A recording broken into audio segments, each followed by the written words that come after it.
अस्सलाम वालेकुम, welcome back to my YouTube channel. Drama serial भांस के एपिसोड नंबर 2 भी काफ़ी exciting and full of suspense आई है और लोगों का शक किसी एक पे ठहर नहीं रहा है। किसी किसी पे लग रहा है कि हाँ यही होगा, लेकिन हो सकता है कि वो शक जो है वो गलत साबित हो, क्योंकि एपिसोड नंबर 2 में ही नहीं बता सकते आप लोगों को सीन्स के थ्रू, डायलॉग्स के थ्रू कि मेन कल्प्रिट जो है वो कौन हो सकता है। तो अब बात करते हैं एपिसोड नंबर 2 की।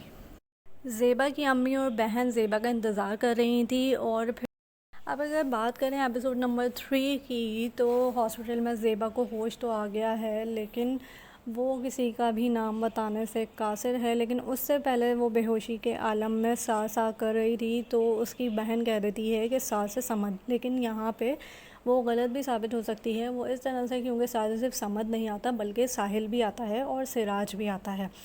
लेकिन बात करें कि सिराज की, तो वो उसको सिराज तो कहती ही नहीं है, वो तो उसको साहब जी ही कहती है। और अब अगर साहब जी वर्ड की बात करें तो वो भी सा से ही आता है, लेकिन ये बात कर रही है साहिल की। अब अगर साहिल की बात करें तो साहिल बहुत ज़्यादा डरा सहमा है। उसकी बहन पूछ भी रही है तुम क्यों डर रहे हो, तुम क्यों खौफज़दा हो, तो वो बहाना बना देता है कि पापा बहुत ज़्यादा गुस्से में थे, इस वजह से मुझे डर लग रहा है।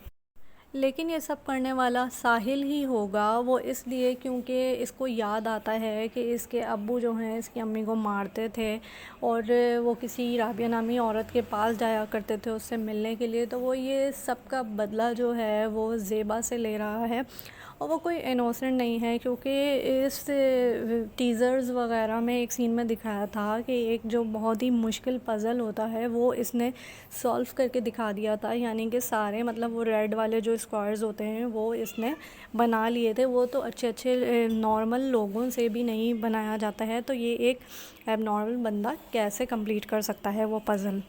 और इसके अलावा ये अपने अब्बू के एटीएम कार्ड से फर्स्ट एपिसोड में ऑनलाइन शॉपिंग भी कर चुका है। इसको सब कुछ आता है, इसको सब कुछ याद भी रहता है। ये भोला बनने की बहुत कोशिश कर रहा है, लेकिन असल में यही जो है विलन होगा और इसी ने ही ज़ेबा के साथ बुरा किया होगा। हॉस्पिटल में समद, हाशिम, हाशिम की अम्मी, ज़ेबा और ज़ेबा की अम्मी बहन सब खड़े हुए होंगे। तो ज़ेबा की बहन जो कि हाशिम के चक्कर में है और वो सोच रही है कि अब तो ज़ेबा के साथ ऐसा वैसा हो चुका है और अब हाशिम इससे शादी नहीं करेगा, अब तो मेरा चांस बनता जा रहा है। तो वो हाशिम को भड़काने के लिए कहेगी कि तुम्हारा मुजरिम जो है, यानी वो समद की तरफ इशारा करेगी, कहेगी कि सामने खड़ा हुआ है, तुम जो है खामोश क्यों खड़े हुए हो। लेकिन हाशिम चूँकि उल्टा डरा हुआ है, वो उसने कुछ नहीं किया है, लेकिन बस उसकी गलती ये है कि उसने ज़ेबा को बुलाया और वो जो है वो किसी काम से इधर उधर हो गया 2-4 मिनट को, और उसी में ही सारा कुछ हो गया। और फिर वो उसको भागते हुए दिखाया गया, क्योंकि उसने जो भी हुआ वो देख लिया था और उसके पीछे समद भी आ गया और समद ने उसको आवाज़ें देना शुरू कर दी। तो अब उसके दिल में चोर है और वो ये सोच रहा है कि कहीं समद मुझे पहचान ना ले और उल्टा मेरे ऊपर ना इल्ज़ाम आ जाए।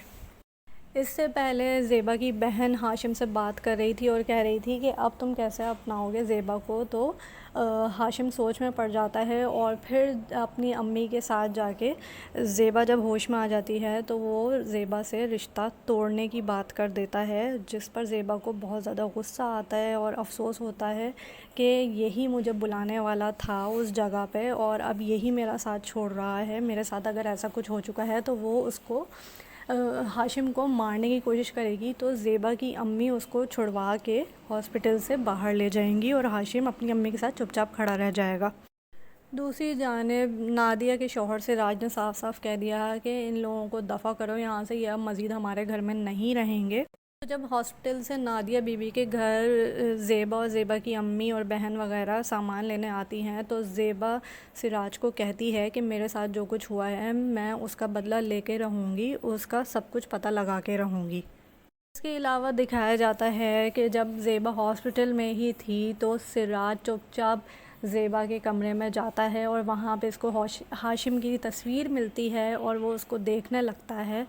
लेकिन ये सब एक क्रिएट कर रहे हैं सिनेरियो के सारा शक जो है वो सिराज के ऊपर जाए या फिर हाशिम वगैरह के ऊपर जाए, लेकिन सब पे से आहिस्ता आहिस्ता सब कुछ क्लियर हो जाएगा। और अब इस प्रोमो में भी साहिल को ज़रा भी नहीं दिखाया गया है। और साहिल से कनेक्टेड एक बात और भी है कि वो शादी करना चाहता है, लेकिन उसके अब्बू उसकी शादी नहीं करना चाहते, क्योंकि वो कहते हैं कि इसको अपने पैरों पे पहले खड़ा होने दो, उसके बाद इसकी शादी करेंगे। और वो उसको डराते हैं, धमकाते हैं, और इस तरह से साहिल जो है उसकी एक अजीब सी पर्सनालिटी बन चुकी है। और उसके जहन में अब ये चल रहा है कि अगर मैं ज़ेबा के साथ ऐसा वैसा कुछ कर दूँगा तो ज़ेबा के पास कोई और चारा नहीं बचेगा मुझ जैसे एबनॉर्मल बंदे से शादी करने का। और अब अगर हम पीछे जाते हैं एपिसोड नंबर 1 में, तो अगर देखा जाए कि जो हाथ आया था ज़ेबा को खींचने के लिए, उसकी पूरी आस्तीन नहीं थी, यानी कि उसने हाफ स्लीव पहनी हुई थी और जितना हिस्सा हाथ का दिखाया गया था उस पे कपड़े नहीं थे। इसका मतलब उस बंदे ने हाफ स्लीव पहनी हुई थी। अब बात की जाए समत की, जब समत वापस आता है बाहर से घर में कुछ बताने के लिए, तो समत का कुर्ता उसकी आस्तीन पूरी थी।